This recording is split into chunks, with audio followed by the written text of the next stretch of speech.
Welcome to Yoga Therapy, the Alchemy of Healing. My name is Marie Pampanin. I am your host. Please make sure to hit the subscribe button if you enjoy the information that we're sharing. Thank you so much for your support. Hi, my name is Marie Pampanin, and I am here today with Veronica Parker. She is also a certified yoga therapist. And I'm so happy and feel very blessed to have Veronica come and share some of her time with us.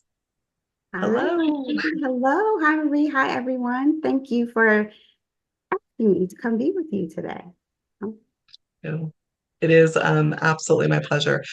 Okay, so Veronica, one of the first questions that I have for you is, can you share a little bit about how you became a yoga therapist, what your journey was like? Sure. Wow. So that's a long journey. So I'll start, I guess, maybe with my journey into yoga, just in general. So my husband is prior military, and so my family was stationed in Hawaii for a while, on the island of Oahu. And while we were there, I was I can't even remember the event that I was at, but I was at an event and I was in line, and I just happened to be in line behind what I felt was the most amazingly beautiful African American woman I had ever seen. Her skin was amazing, clear, beautiful eyes, just everything. And her body was full and toned, but she was older. She looked to be every bit of maybe late 60s, early 70s. And so I complimented her and told her, how beautiful I thought she was. And she said to me very, very quickly, without any hesitation, well, honey, it's because I do yoga. And I said, okay. Now, mind you, this is about, oh gosh, at least 10 years ago. I had dabbled in yoga and just kind of the understandings and the teachings just a little bit.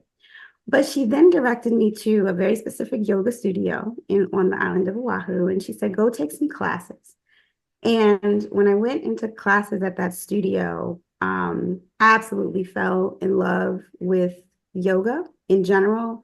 The studio and the people, the teachers in the studio, the students that were coming, it was such an amazing environment that for me personally, it became like a mission. Like I'm just going to learn everything that I can. And then I decided, okay, I'm going to join their yoga teacher training. At the time, it was totally still for me.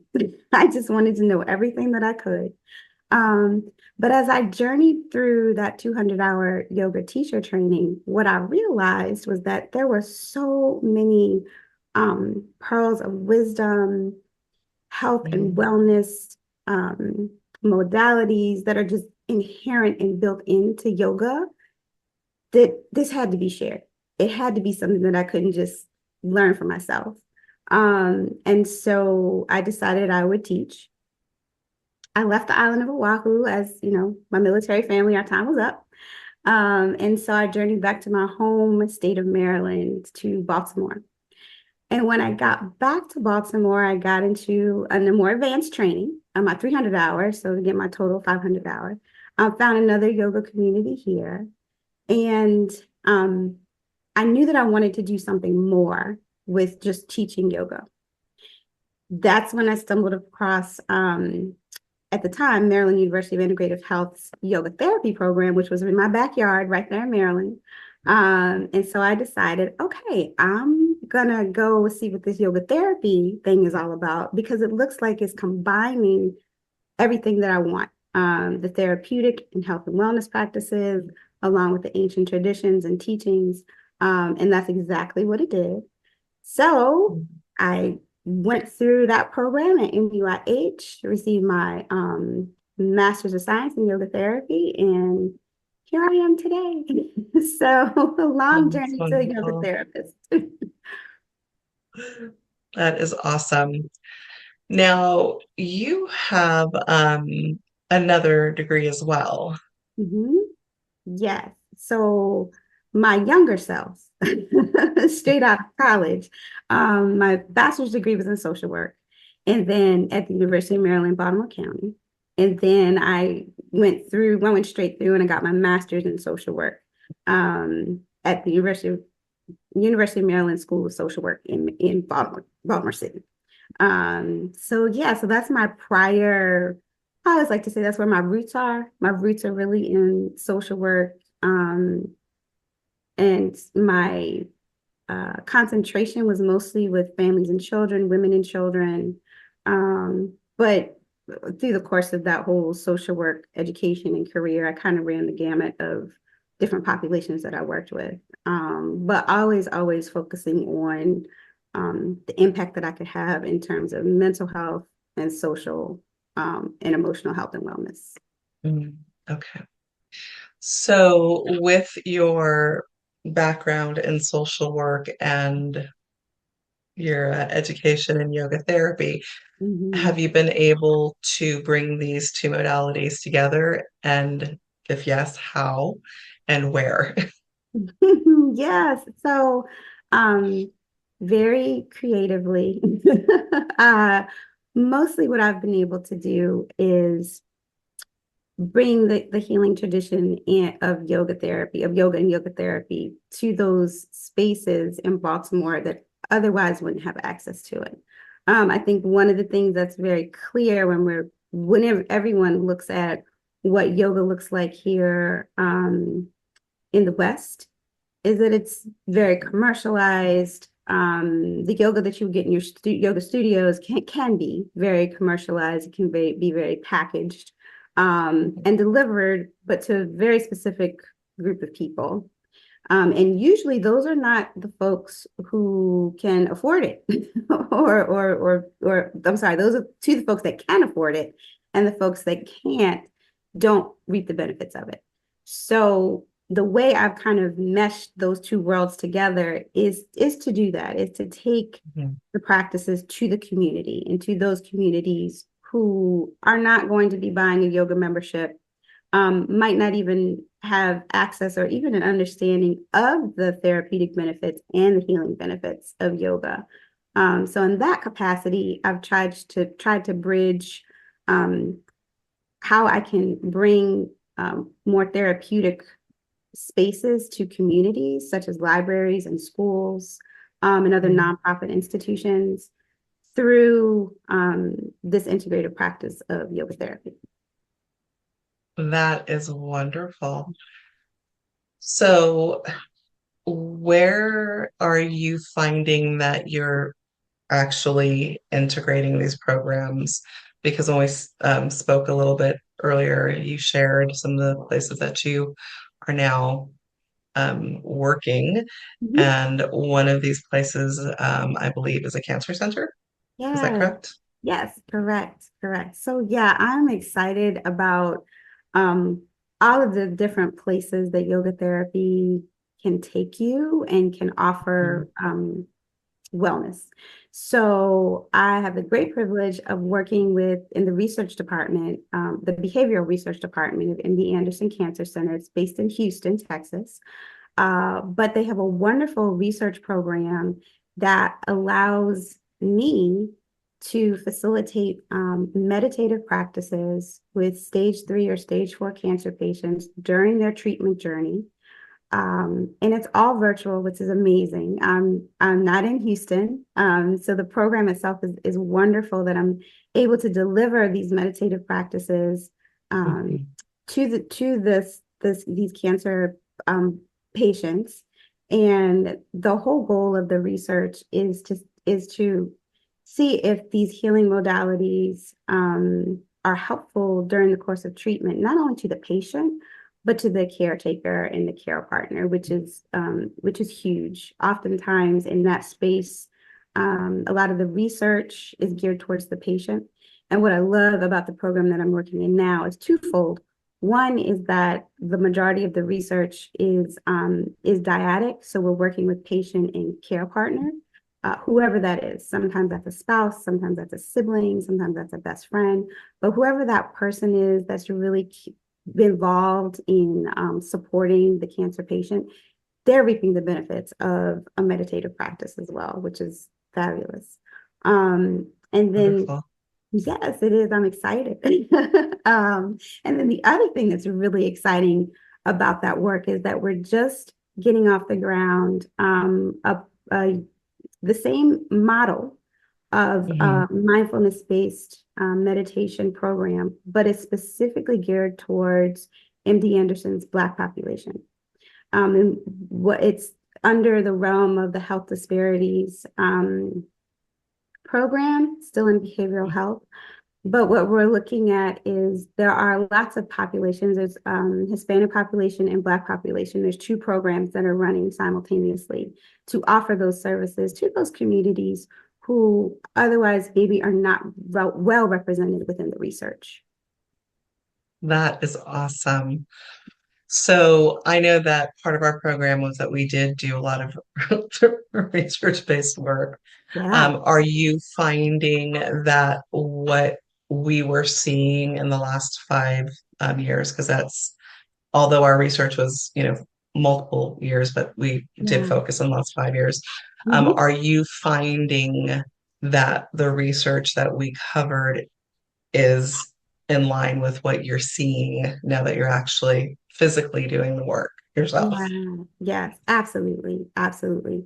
And I think the most amazing thing that I've come to find is that um, there are the PhDs and the primary investigators who are Mhm. developing these programs.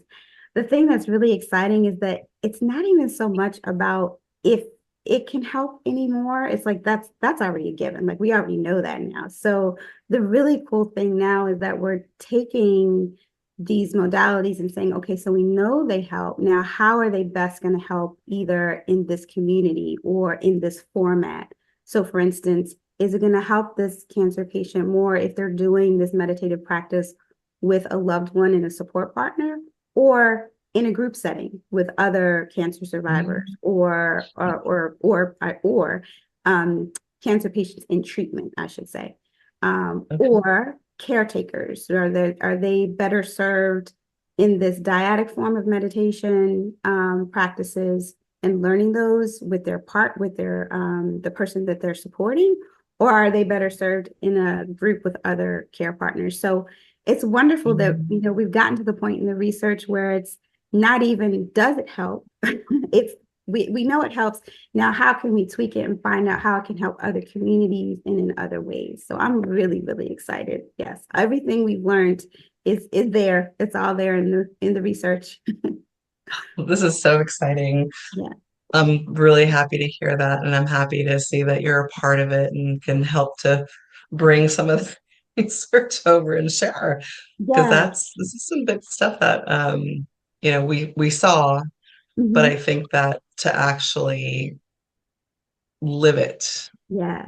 you get to embody it Yeah. and share, this research, which is just really near and dear to my heart. And I'm sure it will be to other students from MUIH pre and post graduation. Yes. Yes. Yeah, that is awesome. So one of the things that you did bring up Mhm. is the disparity piece. Mhm. Mhm. Would you Yeah. mind speaking into that a little bit more? Sure. Because I've also am beginning to be a little bit more aware of this as Mhm. I weave yoga therapy into a program that I'm also working with here in California, which is, some of the same issues that you're dealing with. Mhm. Mhm. So, Yeah. Yes, absolutely. So, um, I think the important thing to understand about health disparities is that it's pretty pervasive in probably every corner of America specifically. Well, actually all over the world, but but for sure here. Um, and one of the things I think that I've found is that along with health disparities, we're lumping in health inequity. And that looks a lot different in different places. In where I live and where I'm from in Baltimore, in the city of Baltimore, that looks a lot different due to various systems that have continued to perpetuate cycles of poor health. in communities where these systems were supposed to serve, but have been underserved and neglected. So there are multitude of things affecting those spaces in those communities in Baltimore City. But we can also take that and expand that to rural areas.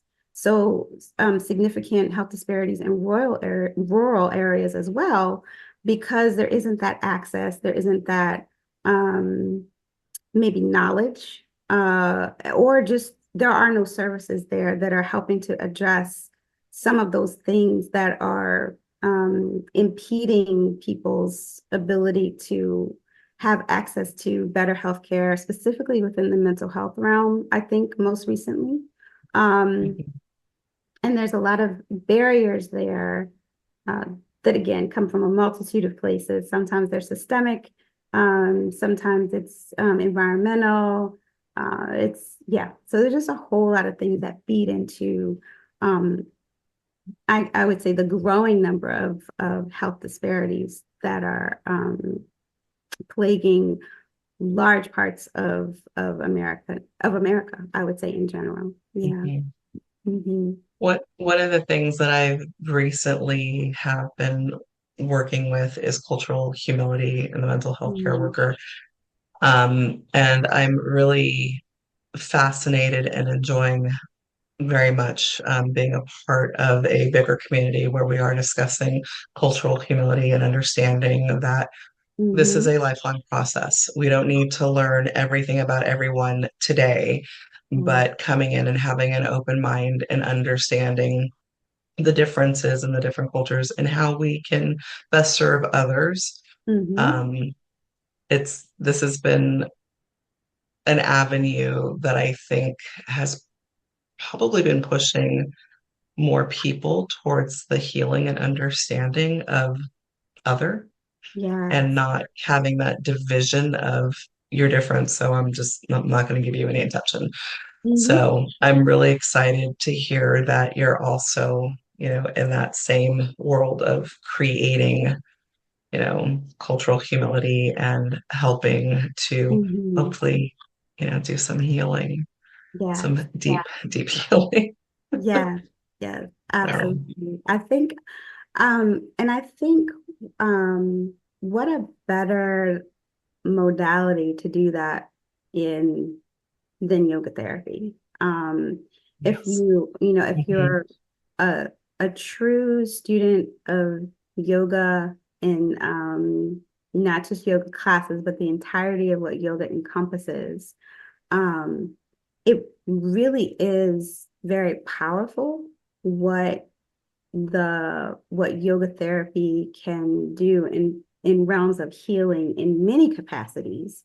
Um, Mhm. but I think if we're taking it and we're looking at the structure of yoga therapy and applying it to larger systems, applying it to institutions, to policies, to the research that we do, uh, significant change can happen just based on the tenets of what yoga therapy is all about in the first place. So if we're really true to that, Mhm. I think there's so many spaces in the realm of health and wellness where we can really get into where other modalities just don't have the capacity to do that. And that's what excites me about yoga therapy so much. Mhm. Absolutely. So as you were talking about how yoga therapy can be helpful in a larger realm besides one-on-one or small group, Mm-hmm. um, so part of what we do within yoga therapy is we address, the entire system. Yeah, absolutely. Um, I would love to hear your words around and your thoughts around that systemic healing of Yeah, the whole. yes, absolutely, absolutely. And I love that you brought that up, Marie, because I think um, for me, I've often thought about, okay, how do we take the system of the being of the whole person, but then Mhm. extend that to what I was referencing a minute ago, larger systems. How do we attack maybe an institution? Let's say maybe an educational institution, so schools we could take, for Mhm. example. How do we look at all of those layers of not only what makes a school, but what the school is, the layers that we wrap around the child as they're going through the education system. And so we can look at that in the layers of the realms of, okay, what are their educational needs that are being met? Well, that's kind of the larger outer shell, maybe. But then as we get smaller and smaller, we get more inward within that institution itself. What is the programming? What is the curriculum? How are we supporting the mental health and wellness of the child? Have we reached out to the community and the parents? So taking that larger model of yoga therapy, looking at the layers of the person, I feel we can do that within our institutions and systems as well. And making sure that we're touching on each of those aspects, each of those layers that go into Mhm. then servicing the child or servicing the community or servicing the parents, or even in the healthcare system, servicing the patient. So I like to look at those like really big macro, like how do we look at systems in Mhm. the same way and tackle them in layers, as well as, of course, with the individual within that institution. So we can look at, Yes. okay, then addressing the teacher Mhm. or the teaching staff or the people that are with the children all day, or addressing the healthcare provider who has a very stressful, very hard task of caring for people, but how do we make them whole so that they can help make other people whole? So I get really Mhm. excited about it because there's just so many ways that we can take that model and adapt it to what's in front of us, the Mhm. individual person, the larger social system. So that's just how I think about it. Yeah.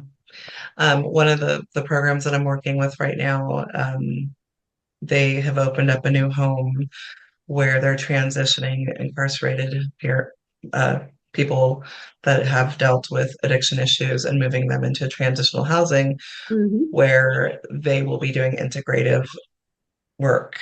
Yeah. The Oh. most amazing thing about it is that the person who's overseeing this has requested that the people that are caregiving Hmm. also go Mm. through the healing modality.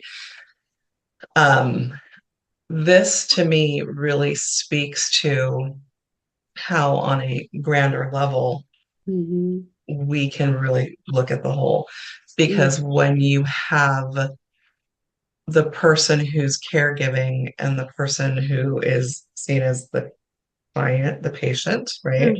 Hmm. Hmm. Um, when they're going through that healing process together, I Hmm. think that makes for a more committed um, sense of we are all in this together. We're Absolutely. not necessarily separate, Yes. which goes back to this. If we go from the macro to the micro, let's just say one person, right? Hmm. We are looking at all of the layers that make us up as a whole, Absolutely. from, the physical to the energetic to the Hmm. mental, Hmm. self-reflective, Yeah. and then the spiritual aspect of it. So when you're working with, let's just say your cancer clients, and you're doing that, you said meditation work with them, Mhm. how are you addressing them in this broader view? Yeah, yeah, good question. So the purpose of the a few particular studies that I'm on is to Mhm. address the stress and stressors for the family. So the patient and whoever their support partner is and their extended Mhm. family, to address those stressors while they're navigating cancer treatment. And it's also looking at offering coping strategies, and offering how can we reduce the stress um, to an already extremely stressful um, journey. And Mhm. so on that level, what we're looking at, the layers that we're looking at tackling are the more mindfulness based approach of how do we navigate the day? How do we navigate the treatment? How do we navigate each other within the family, communicating? How do we navigate this very difficult thing that we have to uh, journey through better? How can we have a more optimal way of interacting with each other? How do we have a more mindful, more room for loving kindness with each other? How do we have more room for um, being purposeful and Mhm. intentional with our interactions because our time together is potentially limited? So I think for what we're doing in that program, what we're the layer that we're really looking the layers, I guess I should say, that we're really looking at are more the um, the family structure itself, and then how each individual is emotionally handling or working through the stress and stressors of navigating cancer is different for the caretaker and for the patient. Their perspectives are different, and helping them kind of come to a little more accord in having more optimal time together through this difficult journey. So I hope I answered your Yeah. question. I know we were talking about layers, but Absolutely. Well, because part of my first thought is that, when you're working with somebody who is dealing with a disease, um, there's that physical and energetic piece. So, we're Mhm. working with the body, we're working with, like, meaning if we were working with somebody, say one-on-one, or we're working in a small group, right? We're working Sure. with the energetic system, so we're working with their nervous system. Hmm. Um, but one of the things that came to me earlier, and actually comes to me very often, in my own yoga therapy journey, is having the ability to hold two things, Hmm. um, holding the emotional pain of going through a disease that could literally end your life. Hmm. It could be impacting the people around you. If you have small children, your partner. Absolutely. There's so many pieces, you know, of that puzzle. Yes. But then, on the other hand, the beauty that can also arise from this particular experience, Mm-hmm. because there is connection, Yes. there is an awareness of time that Hmm. I don't know that most of us really think about on a regular basis. You Sure. know, Yeah. yeah. Yeah. So to have that ability to really be present, Hmm. Yeah. can Yeah. also be a gift. Absolutely. Yeah. So, And that is really key. That's really like the cornerstone um of the study is to build in that mindfulness piece, to build in that, like you just said, that very specific, intentional, looking at the relationship, looking at um, are there upsides to this extremely difficult journey? And oftentimes, what comes through is the connection, it is the intentional time, it is the now being very, very specific about how we interact, what we do with our time. So you're right, that is a gift oftentimes that I hear patients and their loved ones share for sure. yeah. So, like most of us, you do more than one thing. I do. Mhm. Could you share some of the other avenues that you are sharing your gifts with? Sure, sure. So, one of my most recent things that I'm a part of, I'm really excited about, is I am what's in Baltimore. There's something called the Johns Hopkins. It's affiliated with the hospital, Hopkins Hospital. It's called the Johns Hopkins Urban Health Institute fellow. It's called Bunting Fellow. That's the whole title. And basically what that is again, this is harkening back to health disparities. So it's Mhm. within the realm of urban health disparities. And as a fellow in that program, it's a leadership institution. And so as a fellow in that program, what we're doing is we're paired with other nonprofits, organizers, leaders in Baltimore Mhm. City who are already on the ground doing a lot of the work to improve the health and wellness and life of people living in Baltimore City. So I'm paired with 11 to 12 of us, I'm paired with 11 other extremely amazing men and women who are doing extraordinary things in Baltimore City in their own ways. And the beauty of it is that we're all navigating it and tackling it from different angles. And Mhm. so it's really great because they specifically choose folks who are doing different things so that we can come together and then Mhm. figure out how can we partner, how can we develop new strategies, how can we work with and for each other to create a better space for Baltimore's underserved and neglected populations. So I'm excited about that.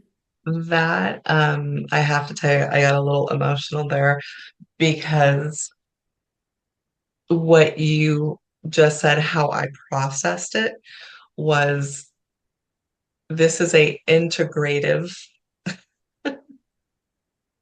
group of people coming together to share ideas to create a healthier space for Mhm, people that are underserved.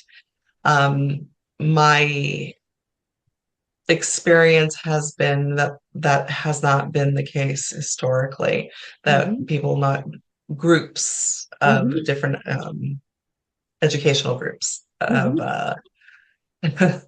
we don't necessarily come together. Right. And part of where my whole heart kind of goes, ah, right, Mhm, is, like you, I had, my roots in something prior to yoga therapy, which was mhm, marriage and family therapy. mhm, Um, and it was very separate. It was very separate from everything else. mhm, Where in yoga therapy, we are very integrative. We do work with other healing modalities to mhm, support the people or the group that mhm. we are working with. Yeah. So to hear that John Hopkins has created this program Mhm. is just, it touched my heart. Thank you for sharing that. That's wonderful. Absolutely. And Yeah. I'm so proud of you. Thank you. Thank you. No, I love it. I love sharing it. I love sharing about the other people that are part of the program. So I'm gonna shout them out. If you guys want to take a look, anybody wants to go to Urban Health Institute Bunting Fellows, you can check everybody's bio out. Just really amazing people doing wonderful things in Baltimore City. And I think Wonderful. it's a wonderful program to look at maybe other cities implementing because like you Mhm. said, Marie, there can be lots of people doing really amazing things, but kind of really operating in these silos. And we Yeah, really do need to come together as leaders, as organizations, as nonprofits, and figure out how we can better serve the whole instead of just bits yes, and pieces of a city or of a community. absolutely. Are you also doing one-on-one? Uh, Not right now. I'm working towards that. I'm branching towards that. Um, and here's why. So my heart is still very much in making sure that I can provide accessible services. And so Mhm. um the the actual yoga classes or therapeutic kind of yoga spaces that I do are still in community settings. So I do some work in schools with children. I do some work in the public libraries, which I love because that's a space, and these are all totally free. So I Mhm. offer services in the library where I contract with the library, but anyone, literally anyone coming off the street in the library that day can have yoga with me. Um, and then in other community centers, I kind of contract in a similar way where the people coming for those services are not paying anything. And so that's really kind of where my heart lies right now in being able to deliver um, all the wonderful benefits of yoga to folks who, and they don't have to pay for it, just in the Yeah. community. Yes. One of my most favorite places, I just have to share this, Marie, one of my most favorite places that I've um, provided yoga classes and yoga sessions for is a place in Baltimore called Paul's Place. And Paul's Place is a day transition center. So it's for folks who are either homeless or between homes, where they can come and shower and eat, use the computer, get some either education or career guidance. And I was invited to do yoga there. And it was the most amazing, most humbling experience. Because when you've been on the other side and you've been teaching in studios, which I have um, a long time ago, there's a different kind of person in front of you when you're in a studio. And when you're in the community and literally like whoever is coming off the street shows up, that is such much more organic, much more personal experience that I found in being able to share a yoga space in that type of a setting. So that kind of keeps me away from the one-on-ones for now. Yeah. Yeah. Well, it sounds like you're definitely giving back to your community. Um, so I would love to explore a little bit more your experience and possibly if you've heard anything from, was it Pause Place?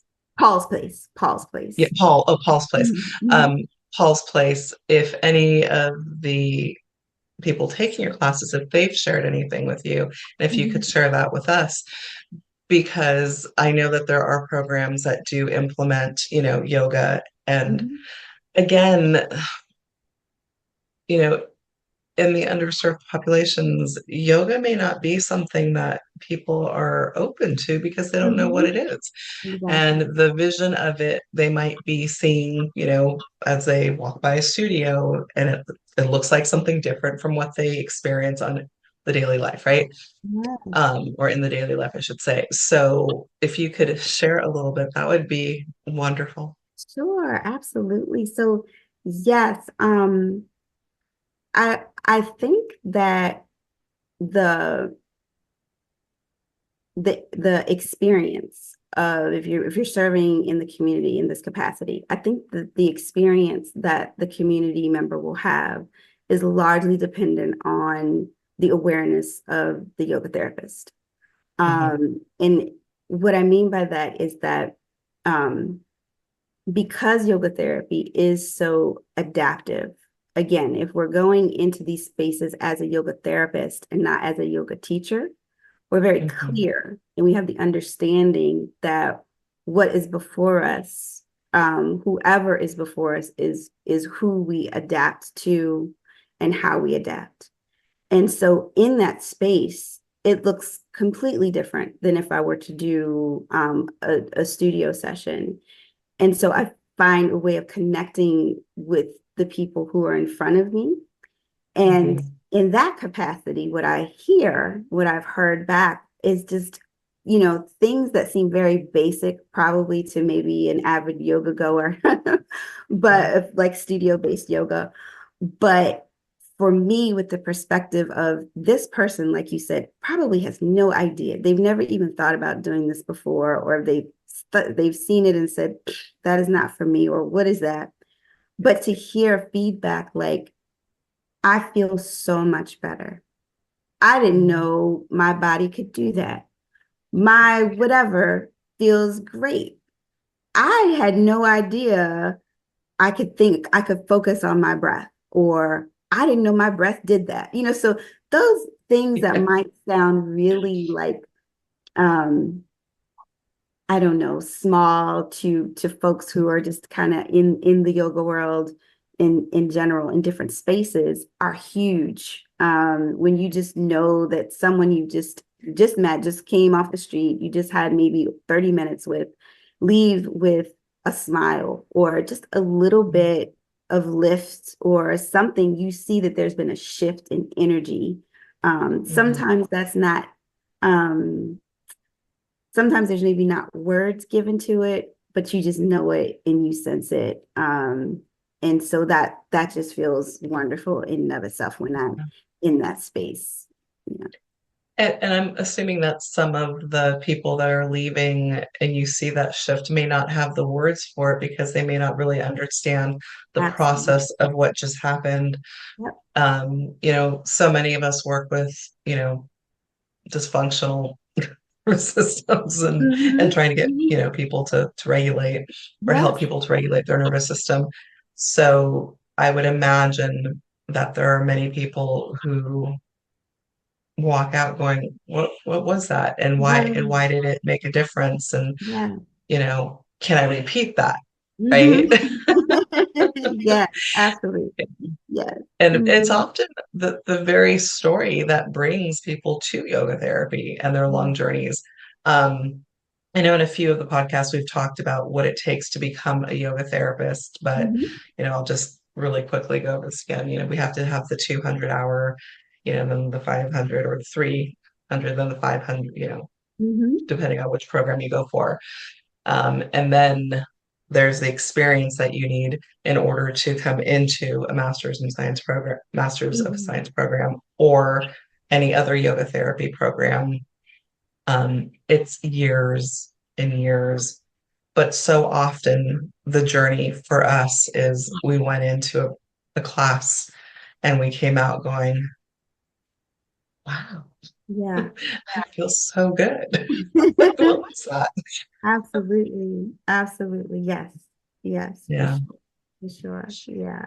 And I would yeah. definitely say for anyone thinking about the journey that, it's those small shifts that you feel within yourself first that really lay the foundation for the type of yoga therapist that you can grow into. And you really have to tune into what's happening with you during your Mhm. yoga journey in order to really, really serve, I think, in the best capacity that you can as a yoga therapist.